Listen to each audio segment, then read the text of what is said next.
Hello and welcome to Finding Your North Star, the HGKC podcast series where we talk to business people about their experiences and challenges of innovation. I'm Peter Quintana and I'm delighted to welcome today David Nicholson, co-founder and director of the DNA Worldwide Group, experts in DNA, drug and alcohol testing. So welcome, David. Hi, Peter. I know this is about much more than the science for you, so could I start please by asking you to give some background to DNA Worldwide and Living DNA and what led you to found your business? Absolutely. So in business, we've come to understand there's a couple of different ways you can do business. And for us, it's about what can you deliver that helps people transform their lives? What type of business can you do that really inspires people? And what we found is actually what people are really looking for is in the DNA and drug alcohol industry is a point of truth. So DNA Worldwide was founded about 15, 16 years ago. It's at a time where everyone in the industry was very scientifically focused, so doing great scientific results, but how do you bridge that information to a consumer, to someone like us who might be needing to use the services? Growing up at school and a lot of people I know, their understanding of science was limited to you had to be in a white coat and you had to have all these degrees and then it's something really complicated. So really what inspired us to found the business and to set everything up was the fact we saw that there was a real need to deliver something with a depth of care, love and support for people going through situations where they needed DNA to give them a black and white answer about something in their life. So that could be who's the father of the child. It could be to help identify a family relationship for an immigration application, or it could be to show how actually they stopped abusing drugs and alcohol so they can have their children back in a child custody case. That was the initial impetus of the business. As time went on and the whole field of consumer genetics grew, around 2005, 2006, and up until the last sort of 3 or 4 years, we then found a whole new industry emerge, which is all about finding out where you come from in the world, or looking at your health based on your DNA. And again, we said, how do you deliver a product differently? So we were asked by some schools in the north of England to help see if you could use DNA testing to combat the very concept of race. These are schools where you would have 8-year-old kids walking in saying, if you're not white, you should be shot. These are schools where the amount of extreme behavior was, to anyone who's not in that school system, very abnormal. Yet it's something that's going on across the world where kids pick up on the social views of people around them. And what we found is by delivering a DNA test that allowed you to understand where you come from, how you're totally unique, but you're all connected to everyone around the world, it became the only program that changed kids' perception over race. And it actually reduced the levels of racism and racist behavior. So those were really the bigger picture of why we set up the business. And there's many stories like that since, of actually the lives that we touch. It's not just a test. It's every product that's sold affects 50 different people. And it's an incredible ripple effect that we see happening across the world. Yeah, I was going to ask you particularly about that idea that DNA testing is more about confirming how alike we are than how different we are, and I recognise that's become a real focus and purpose for your business, isn't it? But this idea that we're not separate, I know, is really important to you, and I read that on your website about how you're trying to help people reconnect with themselves and with each other. But we live in a really divided world at the moment, a really divided country in many respects. How do you go about getting that message across? Because it's quite contrary to a lot of the rhetoric we hear from politicians and others right now, isn't it? I think that what our responsibility to do is to deliver a product and a service that gives people the opportunity to understand the truth. And from that, they're able to make their own decisions and make their own calls. So for us, we're never sitting here saying we want to change people's views on things. What we're simply doing is presenting the fact that genetically, scientifically speaking, we're far more connected than we are separate. And therefore, the question is a bigger question as to why are we choosing to act in these ways, which is very against our very nature of how we all are as people. I think you can go to anywhere in the world, and if you blindfold people and then they have a conversation with each other, there isn't going to be that stereotype. There isn't going to be that separation in the way that there is today. We also then have to look at saying, well, in terms of what sells the newspapers and in terms of what people want, people are looking for that drama, and that's very much what we have across the world right now in everything from politics to countries, how people operate. But underneath it, I think the biggest thing that we found is naturally, that's not how we are. You take any kids and you give them results that show how they're connected to everyone else, and they're like, of course, this makes total sense. And most people who take the tests across the world, test with us or test with other companies, have that same feeling. They're like, yeah, this just confirms what I know. Does it change what people then do and how everyone then acts is a different question. But therefore, it just firmly says, here is the choice. This is the truth. This is what the science says. Now it's up to all of us. Do we want to live in a society where there is a division, there is the created borders that we've seen so many times now in the news of different maps and different countries? Depending on where you're sitting, where you're based, you will have a different view of the world based on who's writing the rules of where those borders should be written on maps. We do a lot of work across Africa, and again, everyone has a different perception of the lines on the maps and who wrote those lines and what do those lines actually mean. Whereas the reality is we're all part of one humanity. We're all human beings, and therefore, what would the world look like if we actually operated from that way? Yeah, it's a really strong and positive vision and purpose, isn't it? Because we're reading. We run a book club, so we were reading recently Simon Sinek's new book, The Infinite Game, where he's talking about businesses being set up for the long term, where their primary focus is not on shareholders, but on the benefit that they can bring either to their people or their customers or both. And shareholders, you presumably come across Leaders Eat Last by Sinek as well, and he's very big on why. So it's a conversation that we've been having with our clients and our prospects quite frequently about how you establish business for the long term. So you said you've been going quite a long time already. Yeah, we're establishing about 2004. Right. So I had a number of business ventures before that, and some great successes and some great failures, which was learned heaps, and really came across the way of working, which is saying deliver something that people want, but have a standard of the level that you're going to deliver that to. So if you take, for instance, the example of a chair, let's build the chair that's going to support people the best. Let's make this the most incredible chair that's there, so people could get to sit on this chair when they're doing their work and feel really supported.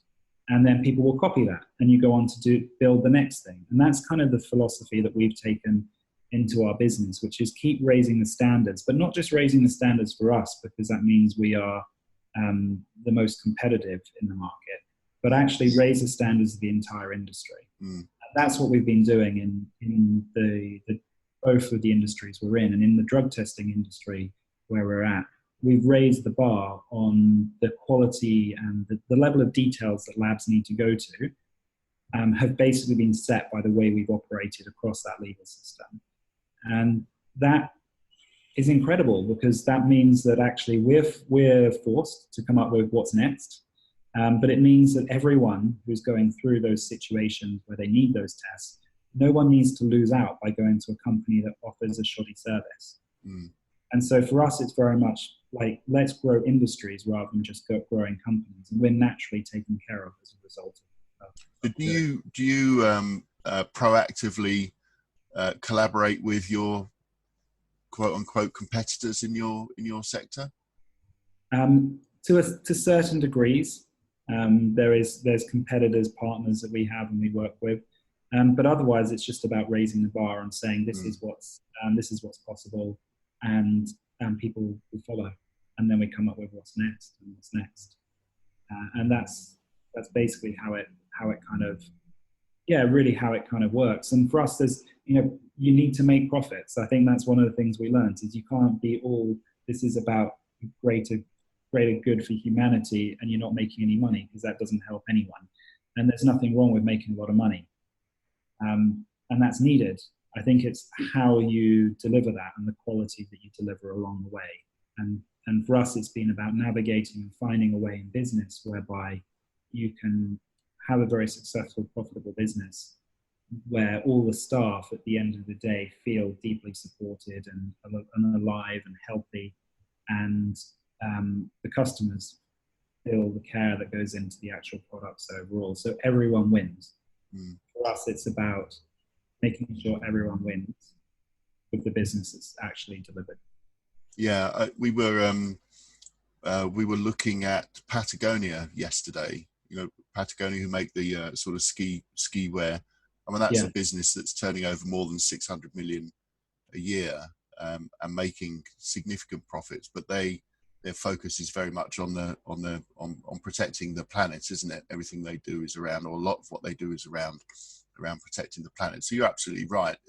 Businesses should make money, but they should make money as a result of their higher purpose, I guess. How do you go about instilling that in the people that you employ, your teams? So one of the things we found with the people we've been working with and who are employed is they come on board because they want the purpose. They're looking for what's the purpose in life. And that's something that I think every single member of the team connects with and is inspired by and leads. So it's something that people can step into, and either they want that or they don't want that. Talking to a few companies over in the US, the biggest challenge is people are like, I want purpose, I want to feel fulfilled, and I want to get X, Y, and Z. And I think it's a challenge for many companies where you have to invent what the purpose is.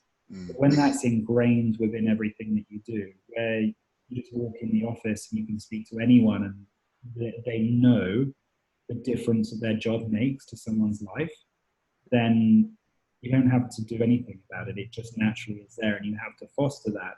And then make sure that if there's disruptions that come in to try and tamper that or get in the way of the people who are committed to that purpose, that you deal with it straight away. You've just recently moved to your new purpose-built offices in Frome, haven't you? Which happens to be just around the corner from where I live, which is quite extraordinary, really. But I remember when we met before, just after you came to our innovation roundtable, which must be 3 years ago, something like that now, I think, you talking about having this aspiration. So what's driven you to do this? Because you've got some really interesting businesses in the Frome Business Centre now, haven't you? And including the ones that we have contact with in there. But what drove you to set that up in the first place? So we're in an area in Frome, about 20-30 minutes out of Bath in the southwest, and I think most people work in cities. Most of the offices, the supportive offices, are in cities, in headquarters, London, Bristol, Manchester, wherever that may be. And what you find is there's been a really big shift in the quality of life that people are looking for. And that quality of life means that you've got more and more great people living out in the towns. But the actual facilities to support businesses in that area is significantly lacking. So in Frome, there were a number of companies who were either being forced to move out of the area. They'd either grown a little bit too big, or there was no space, or the space that there was here were kind of warehouse units. So we never intended to actually have a whole purpose-built office space. That wasn't anything we had in the business plan. But after talking to people in the community, they were like, we need a space. And a lot of businesses said, yeah, we need a space. So for us, we said, well, instead of just taking another office, let's do something that actually supports the entire business community in the area. And let's build something that isn't just a fancy looking office, but it's one where you feel refreshed and revitalized when you come to work. It's one where it's really supportive for you. And we have people commenting, saying they've done a day's work and they feel more refreshed at the end of the day than when they came in the morning. So incredible. That's really positive. Yeah, and that's it. And it's saying, well, what we're looking for is there's lots of businesses that are super excited, incredible businesses in the area. And you kind of, everyone's crammed into offices above shops and difficult to navigate.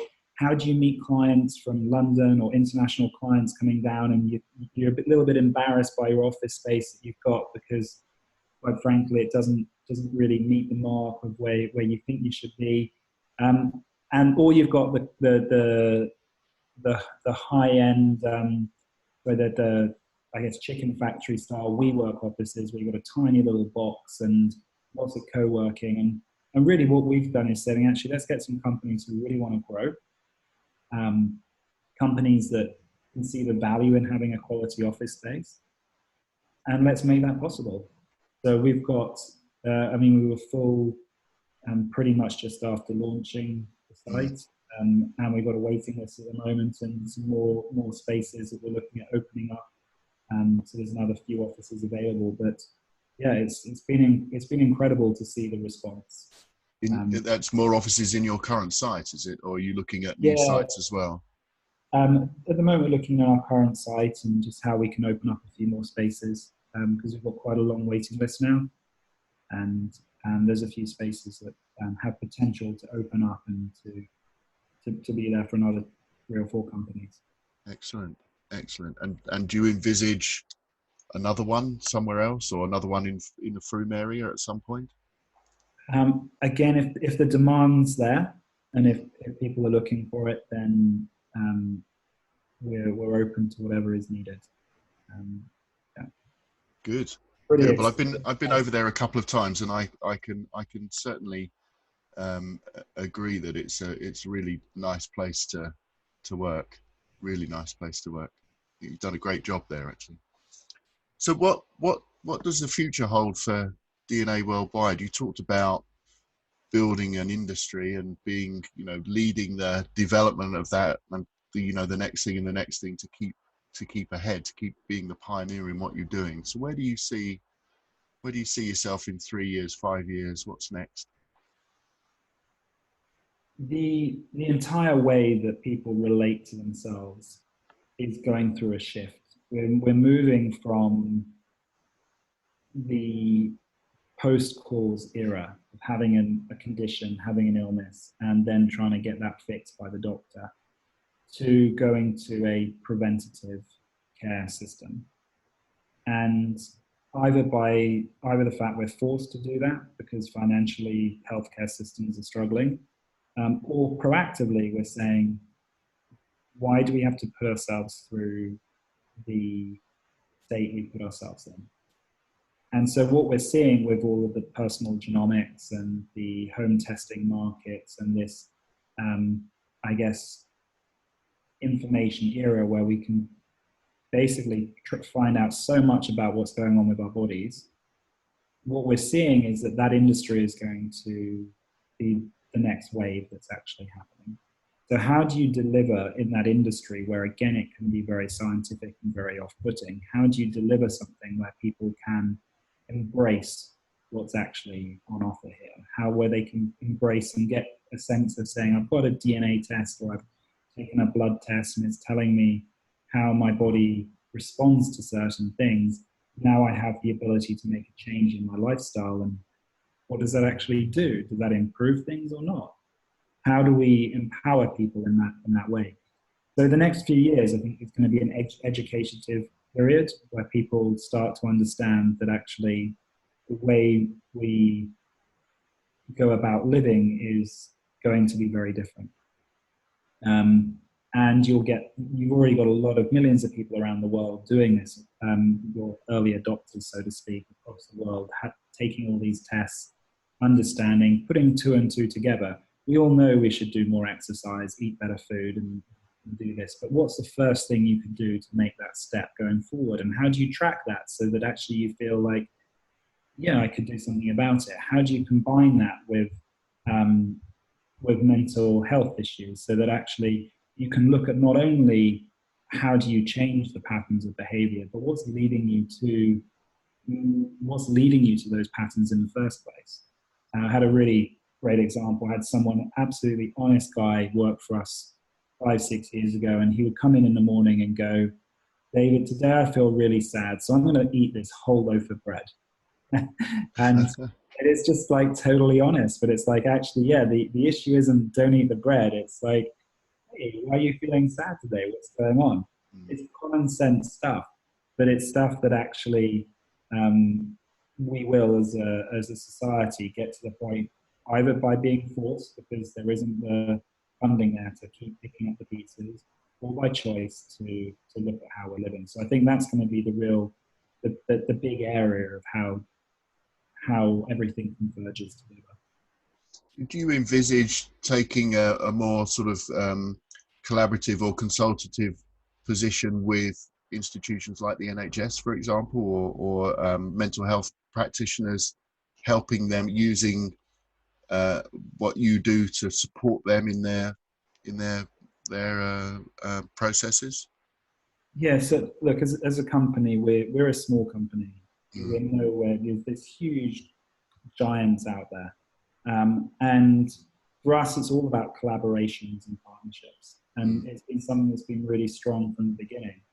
So wherever it is in the world, those partnerships are, we will be working to support those partnerships. So those could be with healthcare systems, with private organizations. Yeah, it's something where we can leverage the technology platforms and leverage the experience we have and deliver those to market in different ways. It's definitely not just us on the front trying to have our billboard on Times Square, because that's just not going to be a reality. No. It's actually much more inspirational than that, isn't it? Yes, exactly. And you can affect a lot more change and support a lot more people. There's incredible people with incredible ideas in so many different areas, and you can apply the same technology to a huge variety of industries. Absolutely fascinating, David. I think that seems like a good place to end this conversation. So it remains for me to thank you very much for joining us. It's been a real pleasure to talk to you. If you're interested in finding out more about what DNA Worldwide do and how they could help you, please visit their website, which is www.livingdna.com, where you'll find information about how DNA testing could help transform your life. And if you'd like to find out more about how we approach innovation, you can listen to other podcasts and download our white paper called Finding Your North Star from our website, www.hdkc.co.uk. Thank you for listening, and thank you, David, and goodbye. Thanks very much.